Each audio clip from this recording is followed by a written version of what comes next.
ပဲအပြစ်မှာဆိုခက်တီတီနေတာသူကလူမင်းမတော့ကြောက်တယ်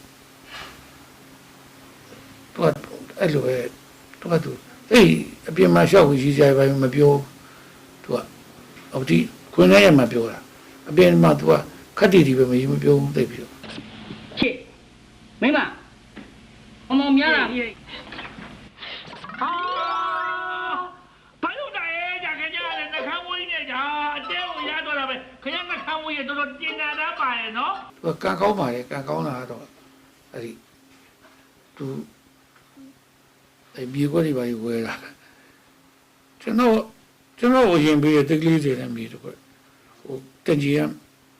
ကျွန်တော်မယူရဲဘူးလေကျွန်တော်အဲ့သူမုန်းနေတယ်